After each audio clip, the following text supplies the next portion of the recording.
Hello everyone, welcome to all of you in Exam Guru. दोस्तों, आज 8 अक्टूबर 2023 को NISCL AO का मेंस एग्जाम समाप्त हो चुका है और इस वीडियो में दोस्तों मैं आपको आज के एग्जाम का सेल्फ गिवन एनालिसिस देने वाला हूं। इस वीडियो में बताऊंगा कि मेरे सेक्शन वाइज टोटल अटेम्प्ट्स कितने रहे हैं। इसके अलावा क्वांट में 6 रॉन्ग नंबर सीरीज के क्वेश्चन आए थे, उन सभी का सॉल्यूशन करवाने वाला हूं और जो भी जीके के क्वेश्चन पूछे गए हैं उसमें से लगभग 40 जीके के क्वेश्चन मुझे मिल चुके हैं, तो उन 40 क्वेश्चन का सॉल्यूशन इसमें करवा दूंगा। इसके साथ ही दोस्तों आप सभी लोग भी कमेंट करके बताना कि आपका पेपर कैसा गया, सेक्शन वाइज आपके अटेम्प्ट्स कितने थे और किस पोस्ट के लिए आपने अप्लाई किया था। तो चलिए दोस्तों, अब ज्यादा टाइम स्पेंड ना करते हुए आज का वीडियो स्टार्ट करते हैं। तो गाइज, यहाँ पर मैं आपको क्वांट, रीजनिंग और इंग्लिश के बारे में बस अपना अटेम्प्ट बता देता हूँ और मेनली हम बात करेंगे जो रॉन्ग नंबर सीरीज आई थी वो और जीके के क्वेश्चन पर। तो दोस्तों, क्वांट में मेरे टोटल अटेम्प्ट रहे 21। अगर मैं इसके लेवल की बात करूँ तो यहाँ पर जितने भी DI पूछे गए थे, DI में डेटा को एक्सट्रैक्ट करना बहुत ही सिंपल था। आप इसे कंपेयर कर सकते हो RRB क्लर्क के मेंस एग्जामिनेशन से। जैसे एक आया था बारग्राफ वाला, अब इसमें क्या दिया गया था ना, इस प्रकार से बारग्राफ बने हुए थे। ये था A+B का डेटा और ये था A का डेटा, ऐसे करके जनवरी, फरवरी, मार्च इस तरह से दिए गए थे और इसमें आपके जो भी अमाउंट थे वो एडेड थे, A और B दोनों का, और इसमें A का दिया गया था। तो इस प्रकार से आप सभी लोग माइनस करके A और B दोनों का डेटा निकाल लेते। इसके अलावा एक पाई चार्ट वाला क्वेश्चन आया था जिसमें आपके जैसे मान लो 12%, 10%, 30% है, यहाँ पर y + 10% है और यहाँ पर x + 3% दिया गया है। इस प्रकार से था और एक यहाँ पर टेबल दिया गया था। तो इसका भी डेटा निकालना बहुत ही सिंपल था। इनफैक्ट मैं कहूँगा कि जितने भी DI आए थे उन सभी में डेटा तो आप आसानी से एक्सट्रैक्ट कर लेते, लेकिन जो इसके क्वेश्चन आ रहे थे ना वो एज यूजुअल, जैसा कि आपने पिछले मेंस एग्जाम में देखा होगा, काफी लेंदी क्वेश्चन थी। एक एक क्वेश्चन आपको 4 से लेकर के 6 लाइन तक का देखने को मिल रहा था। तो बनाने में टाइम आपको भले ही लग रहा है, लेकिन कॉन्सेप्ट में यहाँ पर आपको कभी भी प्रॉब्लम नहीं हो सकती है। तो जिनका स्पीड बढ़िया था उन्होंने मैथ्स में 25 के अराउंड अटेम्प्ट किया है। मैंने लास्ट में एक बारग्राफ वाला DI देखा ही नहीं था और जब देखा तो उसमें टाइम नहीं बचा था, इस वजह से केवल 21 ही अटेम्प्ट हो पाए हैं मेरे क्वांट में। इसके बाद दोस्तों बात करते हैं कि क्वांट में नंबर सीरीज के कौन कौन से क्वेश्चन आए थे, तो देखते जाओ। पहला क्वेश्चन आया था दोस्तों 0.14, फिर इसके बाद था 3.5, इसके बाद था 7, फिर था 35, इसके बाद था 350, फिर इसके बाद था 1750, फिर यहाँ पर था 7500। तो देखोगे तो यहाँ पर इंटू 10 मल्टीप्लाई हो रहा है, इंटू 5 मल्टीप्लाई हो रहा है, इंटू 10 मल्टीप्लाई हो रहा है, इंटू 5 मल्टीप्लाई हो रहा है। तो यहाँ पर क्या होगा, यहाँ पर फिर से आपका क्या होना चाहिए, 10 मल्टीप्लाई होना चाहिए। तो अगर 3.5 की जगह पर हम ऐसा कौन सा नंबर रखें जिसमें 10 से गुना करने पर 7 आए, तो ये क्या हो जाएगा, 0.7 होना चाहिए था। और अगर आप 0.14 में 5 से मल्टीप्लाई करोगे तो आपका वैल्यू 0.7 आता है। तो रॉन्ग सीरीज था इस क्वेश्चन में 3.5। इसके बाद दूसरा क्वेश्चन पूछा गया था दोस्तों 6 था, 768 था, यहाँ पर 768 था, इसके बाद 12 था, फिर था 384, फिर इसके बाद था 24, इसके बाद था 284 और सबसे लास्ट में था 48। तो देखोगे तो 6 × 2 12, 12 × 2 24 और 24 × 2 48। ये वाला सीरीज तो बिल्कुल सही था। इसका अगर आप हाफ करोगे यानी कि इंटू 0.5 या फिर डिवाइडेड बाई 2 कर दोगे तब 384 आएगा।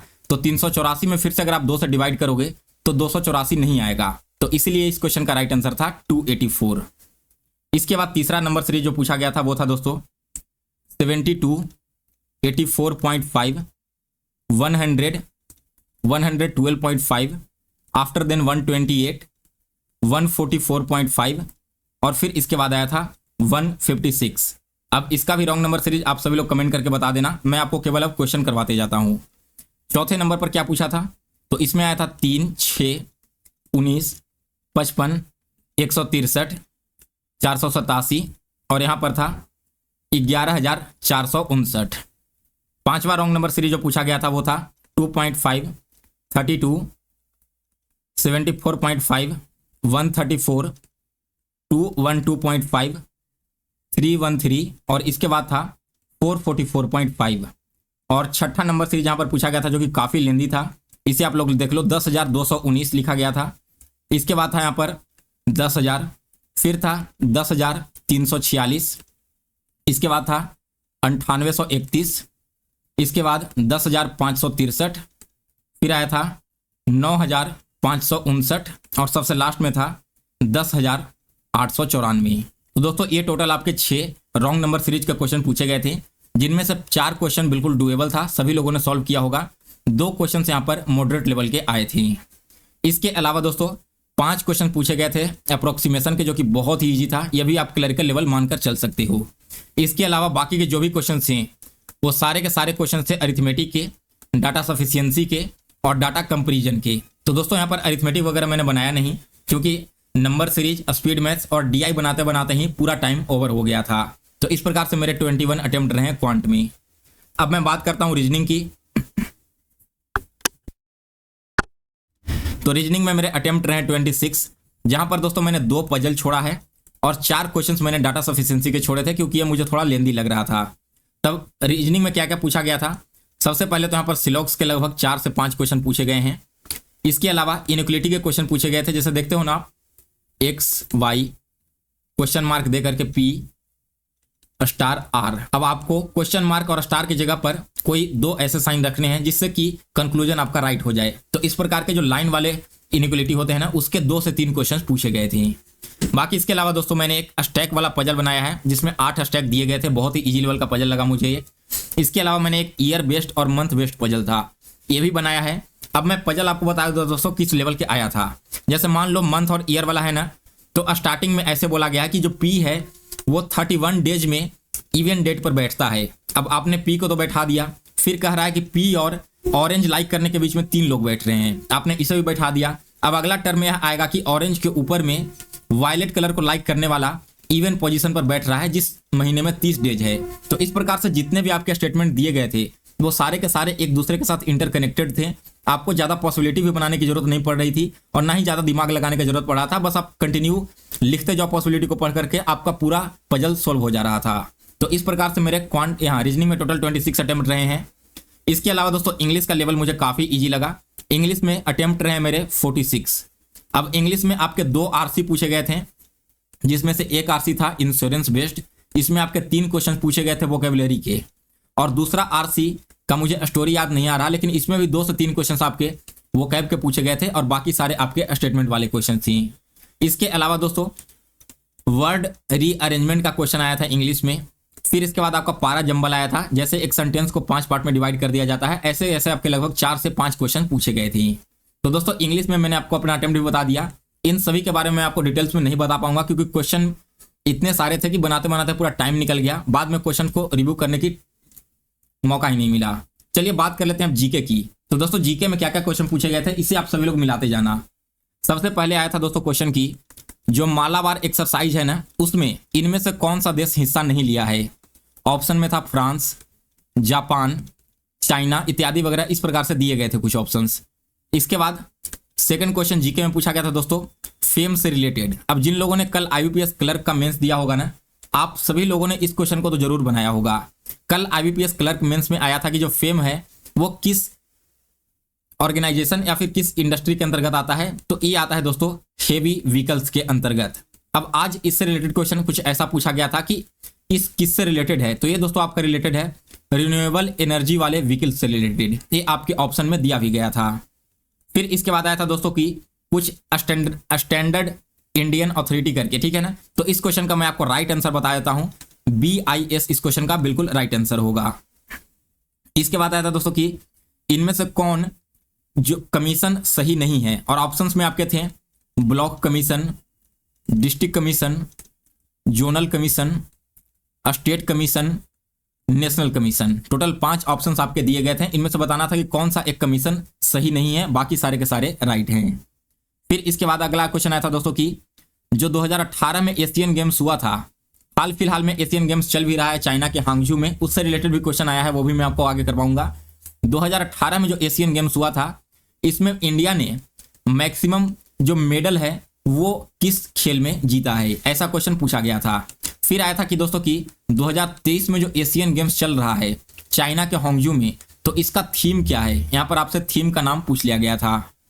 फिर इसके बाद आया था दोस्तों अगला क्वेश्चन की G7 का जो समिट हुआ है ना, इसमें BRI में शामिल होने वाला देश कौन सा नहीं है, या फिर कौन सा देश है, ऐसे पूछा गया था। मैंने इस क्वेश्चन का राइट आंसर लगाया है जापान। ये वाला क्वेश्चन मुझे जैसे ही पूरा मिलेगा तो मैं आपको कमेंट बॉक्स में कमेंट कर दूंगा। यहाँ पर BRI का आप लोग फुल फॉर्म देख लेना गूगल पर, इसके बाद आपको एग्जैक्ट क्वेश्चन भी पता चल जाएगा। इसके बाद अगला क्वेश्चन पूछा था दोस्तों की जो बुडापेस्ट है, ठीक है ना, बुडापेस्ट आपने नाम सुना होगा, ये किस नदी के किनारे बसा हुआ है। इसके बाद दोस्तों कुछ इंपोर्ट एक्सपोर्ट से रिलेटेड आपके पूछे गए थे क्वेश्चन। तो मेरे ख्याल से इस क्वेश्चन का राइट आंसर जो आपके ऑप्शंस में दिया गया था ना, वो होना चाहिए स्व आयात। ठीक है, यहाँ पर आयात के बारे में पूछा गया था और मुझे उससे मिलता जुलता यही एक ऐसा ऑप्शन लगा जो कि राइट आंसर होना चाहिए। इसके बाद पूछा गया था दोस्तों कि आईसीसी मेंस टूर्नामेंट अभी क्रिकेट का होने वाला है ना, इसका स्पॉन्सर किसे मिला है? तो आपके जो ऑप्शंस दिए गए थे, इस ऑप्शंस के अनुसार से IDFC फर्स्ट बैंक बिल्कुल राइट आंसर होना चाहिए। आप हिंदू का अड्डा रिव्यू का जो हिंदू रिव्यू आता है ना, उसे उठाकर पढ़ लेना, उसमें वाला क्वेश्चन दिया गया है। इसके बाद दोस्तों कहा गया था कि कुछ एक स्कीम का नाम दिया गया था या फिर कुछ इनिशिएटिव का नाम दिया गया था और पूछा गया था कि यह किसके द्वारा शुरू किया गया है। तो दोस्तों मेरे ख्याल से उस क्वेश्चन का भी राइट आंसर होना चाहिए UN हैबिटेट। ये आपके ऑप्शंस में दिए गए थे। फिर इसके बाद अगला क्वेश्चन आया था दोस्तों कि जो आपकी एम्प्लॉयमेंट है ना, उसका पेरोल डेटा निकालता है कौन? पेरोल डेटा किसका? एम्प्लॉयमेंट का किसके द्वारा निकाला जाता है? तो यहां पर आपके ऑप्शंस में दिए गए थे EPFO। मेरे ख्याल से यही इस क्वेश्चन का राइट आंसर होना चाहिए। इसके बाद आया था दोस्तों कि एक जो SUV है, ठीक है, आपने व्हीकल का नाम सुना होगा SUV, और व्हीकल का नाम भी दिया गया था। व्हीकल का नाम था दोस्तों FRONX। ये किस कंपनी के द्वारा बनाया गया है? ऑप्शंस में था महिंद्रा, टाटा, मारुति सुजुकी, इसके अलावा हुंडई दिया गया था और एक ऑप्शंस आपके और शामिल थे। फिर इसके बाद दोस्तों अगला क्वेश्चन था कि हाल ही में कोई पॉपुलेशन का रिपोर्ट जारी किया गया है जिसमें आपको बताना है कि टॉप 5 पॉपुलेशन वाले कंट्री में इनमें से कौन नहीं आता है। तो ऑप्शंस में था दोस्तों US, चाइना, इंडिया, पाकिस्तान। इसके अलावा एक ऑप्शन मुझे याद नहीं आ रहा है। फिर इसके बाद आया था दोस्तों कि 1977 में US के द्वारा ऐसा पहला कौन सा मैनमेड ऑब्जेक्ट है जो कि इंटरस्टेलर ट्रेवल के लिए निकल चुका है? तो दोस्तों ये आपका था वाइजर 1। आपने नाम सुना होगा। वाइजर 1 मानव द्वारा निर्मित ऐसा पहला ऑब्जेक्ट है जो कि अब तक सबसे ज्यादा दूरी तय कर चुका है और वो अभी भी स्पेस में आगे बढ़ता ही जा रहा है। फिर इसके बाद दोस्तों अगला क्वेश्चन आया था कि अमिताभ घोष के द्वारा इनमें से कौन सी पुस्तक लिखी गई है? अब इस क्वेश्चन का मुझे एग्जैक्ट ऑप्शन याद नहीं था, लेकिन थोड़ा बहुत मैंने गेस वर्क किया है जहां तक मुझे याद है, और उस हिसाब से मेरा जो आंसर था वो है दोस्तों फ्लड फायर करके कुछ ऐसे एक पुस्तक का नाम दिया गया था। यही इस क्वेश्चन का राइट आंसर होना चाहिए। वैसे अगर आपने इस क्वेश्चन को बनाया है तो कमेंट करके बता देना। फिर इसके बाद दोस्तों अगला क्वेश्चन आया था कि वर्तमान में भारत में टोटल रामसर साइट्स कितनी हैं? ऑप्शंस में था 90, 71, 72 ऐसे, और एक आपका दिया गया था नन ऑफ दीज। कल मैंने ये वाला क्वेश्चन पढ़ा था लेकिन फिर भी आज बहुत ज्यादा कंफ्यूज हो गया और मेरे ख्याल से इसका नन ऑफ दीज ही राइट आंसर होना चाहिए, क्योंकि इन सभी से ज्यादा संख्या है वर्तमान में इंडिया में रामसर साइट की। इसके बाद अगला क्वेश्चन और क्या पूछा गया था? तो नेक्स्ट क्वेश्चन जो यहां पर पूछा गया था दोस्तों, एक मिनट रुक जाओ, चलिए अगला क्वेश्चन देखते हैं और क्या क्या पूछा गया था।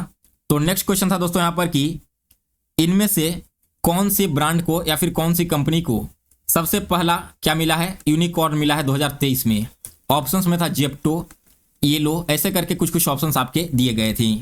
फिर इसके बाद अगला क्वेश्चन आया था दोस्तों कि जो CPSE है, ठीक है ना, GPSE या फिर CPSE कुछ भी यहां पर है, वो 2006 में, ठीक है, 19 यहां पर कुछ प्रोटेक्शन के बारे में था। ये वाला क्वेश्चन मैं आपको कमेंट बॉक्स में करवा दूंगा, अभी मुझे एग्जैक्ट याद नहीं आ रहा है। आगे देखिए, फीफा वुमेन कप अभी हाल ही में हुआ है ना, आपसे इसका विनर का नाम पूछ लिया गया था। नहीं सॉरी, विनर का नाम दिया गया था। रनर अप कौन सी टीम रही है ना, रनर अप टीम का नाम आप सभी को बताना था। ये वाला क्वेश्चन भी आपका डायरेक्ट अड्डा 247 के हिंदी रिव्यू से पूछा गया है। इसके बाद अगला क्वेश्चन जो पूछा गया था दोस्तों कि इनमें से कौन एक इंश्योरेंस का इंपॉर्टेंट कंपोनेंट है? और ऑप्शंस में क्या दिए गए थे? तो ऑप्शंस में था आपका इंश्योरेंस होल्डर, फिर था दोस्तों इंश्योरर यानी कि जो इंश्योरेंस देता है, और दूसरा था इंश्योरेंस डिस्ट्रीब्यूटर। इन तीनों में से आपको बताना था कि कौन कौन से इसके अंदर आएंगे। तो ऑल ऑफ दीज इस क्वेश्चन का राइट आंसर होना चाहिए। फिर आया था दोस्तों कि IIMR का मुख्यालय कहां पर स्थित है, या फिर यह जो IIMR है वो कहां में स्थित है। इसके बाद अगला क्वेश्चन आया था दोस्तों कि इनमें से कौन एक IRDAI का बीमा सेवा है? तो मेरे ख्याल से इस क्वेश्चन का राइट आंसर होना चाहिए दोस्तों बीमा सेवा ही, ठीक है। इसके इंश्योरेंस के बारे में पूछा गया था कि IRDAI के द्वारा कौन सा लॉन्च किया गया है, इसमें से इंश्योरेंस पॉलिसी है। फिर इसके बाद दोस्तों अगला क्वेश्चन आया था दोस्तों कि ISO 9001। अब इसका क्वेश्चन तो मुझे याद नहीं है, लेकिन आपने ऑप्शंस देखा होगा तो आपको समझ में आ गया होगा कि मैं यहाँ पर किस क्वेश्चन की बात कर रहा हूँ। इस क्वेश्चन का राइट आंसर था ISO 9001। फिर आया था दोस्तों एक 3D पेंटिंग से रिलेटेड। क्वेश्चन में पूछा गया था कि नई टेक्नोलॉजी को हम क्या कहते हैं जिसके थ्रू किसी भी ऑब्जेक्ट का 3D इमेज बनाया जाता है, तो इसे कहा जाता है दोस्तों 3D प्रिंटिंग। ठीक है ना, आपके ऑप्शंस में यही दिए गए थे। फिर इसके बाद अगला क्वेश्चन आया था दोस्तों कि इजिप्ट का हाईएस्ट अवार्ड हाल फिलहाल में दिया गया है किसे? हमारे देश के प्रधानमंत्री श्री नरेंद्र मोदी को। तो आपको बताना था कि इस अवार्ड का नाम क्या है। और दोस्तों ये वाला क्वेश्चन भी आपको अड्डा 247 के हिंदी रिव्यू में देखने को मिल जाएगा। इसके बाद अगला क्वेश्चन आया था दोस्तों कि जो एयर इंडिया है, ठीक है ना, एयर इंडिया, उसने हाल ही में अपना नया लोगो लॉन्च किया है। तो उसका जो नया लोगो है वो क्या है? आपको लोगो का नाम बताना था। इसके बाद अगला क्वेश्चन क्या पूछा गया था इसमें? तो नेक्स्ट क्वेश्चन और जो पूछा गया था दोस्तों वो था कि फर्स्ट सिक्योरिटी बॉन्ड किसके द्वारा जारी किया गया है? क्या था? First security bond. अब इसमें मैं थोड़ा सा कंफ्यूज हूं। यहाँ पर दो ऑप्शंस थे, एक है रिलायंस जनरल इंश्योरेंस और एक है ACKO, ठीक है ना। तो इसी में से कोई एक आपका राइट आंसर होना चाहिए। इसके बाद अगला क्वेश्चन आया था दोस्तों कि हाल ही में महिला वंदन योजना ऐसा करके कुछ आपका रिजर्वेशन पास हुआ है ना लोकसभा में। तो आपसे क्वेश्चन में पूछा गया था दोस्तों कि 543 जो लोकसभा के सीट है इसे लॉक कर दिया गया कब तक के लिए? ऑप्शंस में तो 2025, 2027, 2030 ऐसे करके आपके टोटल 5 ऑप्शंस दिए गए थे। फिर इसके बाद नेक्स्ट क्वेश्चन जो यहाँ पर पूछा गया था दोस्तों वो था कि इनमें से कौन कौन सा राज्य मणिपुर की सीमा के साथ लगता है? ठीक है ना, मणिपुर स्टेट की सीमा के साथ लगता है। और नॉर्थ ईस्ट के आपके सारे स्टेट दिए गए थे जैसे कि असम, त्रिपुरा, मेघालय जो भी है आपके सारी इसमें मेंशन की गई थी। इसके बाद अगला क्वेश्चन पूछा गया था दोस्तों कि रॉकेटरी द नंबी इफेक्ट, आपने नाम सुना होगा। अब कई लोग यहाँ पर देखिए क्या किए हैं। क्वेश्चन आपने जब तैयारी कर रहा होगा तो आपने इस फिल्म का नाम सुना होगा। एग्जाम में क्वेश्चन पूछ लिया गया कि इसमें कितने अमाउंट दिए गए हैं। टोटल अमाउंट आपसे पूछ लिया गया था जो कि अमाउंट कोई भी कैंडिडेट पढ़कर नहीं गए हैं। तो यहाँ पर मेरे ख्याल से सारे लोगों ने इस क्वेश्चन को स्किप किया होगा। फिर इसके बाद अगला क्वेश्चन क्या पूछा गया था और देख लेते हैं। तो नेक्स्ट क्वेश्चन यहां पर आया था दोस्तों कि एक्चुअली मुझे सारे क्वेश्चंस कंफर्म याद नहीं आ रहे हैं। देखिए तो ये मैंने अभी लगभग आपको 35 के अराउंड क्वेश्चंस करवा दिए हैं। बाकी के लगभग 15 से 18 क्वेश्चन जो रह गए हैं उन सभी का सोल्यूशन मैं आपको इसी वीडियो के कमेंट बॉक्स में करवा दूंगा। दोस्तों मेरे जीए में टोटल अटेम्प्ट रहे थे 30 के अराउंड। अब देखना होगा कि इसमें से कितने क्वेश्चंस मेरे सही हो रहे हैं। तो ओवरऑल अगर मैं आपको एक बार अपने अटेम्प्ट बता दूं तो क्वांट में 21, रीजनिंग में 26, यानी कि इधर से मेरे टोटल 47 अटेम्प्ट हैं। 46 है हमारा इंग्लिश में और 30 है हमारा जीए में। तो इधर से देखोगे तो 76 आपके टोटल अटेम्प्ट हो रहे हैं। ओवरऑल अगर मैं इसे काउंट करूंगा तो ये 123 चला जाता है। अब इसमें से मेनली डिपेंड करता है कि जीए कितने सही होते हैं। अगर आपकी जीए में एक्यूरेसी अच्छी है तब आपके यहाँ पर सिलेक्शन के चांसेस बहुत ही अच्छे रहेंगे। इसके साथ ही दोस्तों बात कर लेते हैं कि इसका एक्सपेक्टेड कट ऑफ क्या रहेगा इस साल के लिए। तो देखिए कट ऑफ की मैं बात करूं तो सबसे पहले पिछले साल का कट ऑफ देख लो। जनरल कैटेगरी का जो कट ऑफ है मेंस में, जनरल देखिए कट ऑफ पिछले साल क्या गया था। पिछले साल का जो कट ऑफ यहाँ पर था जनरल के लिए वो है 100, ठीक है, कितना है 100 है। इसके अलावा ओबीसी का 75 के अराउंड था, ईडब्ल्यूएस का 78 के अराउंड। तो इस बार भी दोस्तों आपका जो कट ऑफ है ना उससे बहुत ज्यादा देखने को नहीं मिलेगा। जनरल कैटेगरी का 100 से लेकर के 105 के अराउंड आपको देखने को मिल सकता है, क्योंकि पेपर का जो लेवल है ओवरऑल वो इजी साइड में ही आया है। और यहाँ पर अगर मैं बात करूँ जीए की तो जीए भी आपका बहुत ज़्यादा मुश्किल नहीं आया था। हालांकि पिछले साल से इस बार का जीए काफ़ी टफ आया है, यह कह सकता हूँ। अगर आप कंपेयर करोगे कल के एग्जाम से यानी कि IBPS क्लर्क के एग्जाम से तो वहाँ से भी आपको थोड़े से मॉडरेट साइड में देखने को मिला है। लेकिन जिन कैंडिडेट ने पिछले 4 से 5 महीने का जीए अच्छे से पढ़ा होगा तो उनके यहाँ पर 15 से 20 क्वेश्चन आसानी से अटेम्प्ट हो जाते हैं। तो दोस्तों आप सभी लोग एक बार कमेंट करके बता देना। आपके कमेंट देखने के बाद मैं एनालिसिस करके इवनिंग में आपको बता दूंगा कि इस बार का एक्सपेक्टेड कट ऑफ क्या रह सकता है। इसके साथ ही दोस्तों अगर आपने अभी तक एग्जाम गुरु चैनल को सब्सक्राइब नहीं किया है तो चैनल को जरूर सब्सक्राइब कर लें, उसके बेल नोटिफिकेशन को भी ऑन कर लें ताकि आगे आने वाली हर एक वीडियो की नोटिफिकेशन आप तक सबसे पहले पहुंचती रहे।